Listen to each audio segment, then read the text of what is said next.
तूं आयो आहीं ॼण मुंहिंजो मल्हार पुटु मोटी आयो आहे। अंकल मल्हार के केतिरो बेदर्दी सां मारायो वियो हिन कहाणी जी मूंखे सॼी ख़बर आहे, बल्कि ॻोठ जी पल पल जी ख़बर मां रखंदो हुयुमि। मां त बस मौक़े जी तलाश में हुयुमि। मतलब त हाणे खान बहादुर खां हिसाब किताब वठण जो सही वक्त अची वियो आहे। असल में सही वक्त जो इंतज़ार करण मां सम्झां थो त पंहिंजे पाण खे फ़रेब ॾियण जे बराबरि आहे। उहो न त जॾहिं माण्हू इंसान को मक़सदु हासिल करण जे लाइ संजीदा थिए उन जे लाइ हर वक़्तु सही हूंदो आहे। इहा ॻाल्हि सम्झ में अचण खां पोइ मां सोचियो त पंहिंजे मक़सद खे हासिल करण जे लाइ सरगर्म थियणु ज़रूरी आहे। तव्हां एतिरे अरसे मतलब केतिरनि सालनि खां हिकु ॿार जी एक्टिंग कंदे बेज़ार न थियो या उन्हनि खे कॾहिं शक कोन पियो त तव्हां ड्रामो करे रहिया आहियो? मां सम्झां थो त आंटी रुखसार मूंखे ताड़े वई आहे, पर मां पोइ बि अञा उनजे साम्हूं पकाई न आहे छॾी।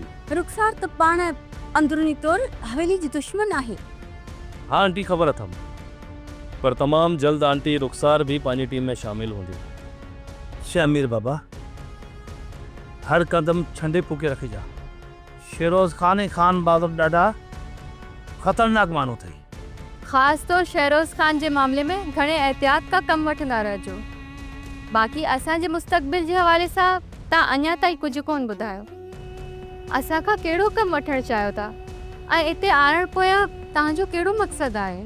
मुंहिंजो फौरी मक़सदु तव्हांखे रिलीफ पहुचाइणु आहे, छो त जंहिं ॾींहुं मां तव्हांखे घरां कढियो उन जे ॿिए ॾींहुं शेरोज़ खान जो मक़सदु चांडोकी खे अगवा करण जो हुयो।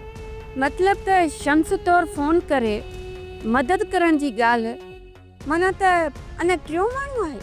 पर तूं ज़रा अली जो दोस्त शम्स थी फ़ोन छो कई ऐं पाण साम्हूं छो न पियो अची? आंटी मूंखे ख़बर न आहे त तव्हांखे शम्स बणिजी कंहिं कॉल कई। हा बाक़ी पंहिंजे माण्हू खे मूं शम्स थी तव्हां सां ॻाल्हाइण जे लाइ हिन लाइ चयो जो ज़र अली जो दोस्त थी तव्हां सां ॻाल्हाइण वारे माण्हू ते तव्हां हिकदमि एतबार करे वठंदव। सब्सक्राइब कयो असांजो official YouTube channel Singh TV HD drama ऐं वधीक अपडेट लाइ बेल आइकन खे क्लिक करियो।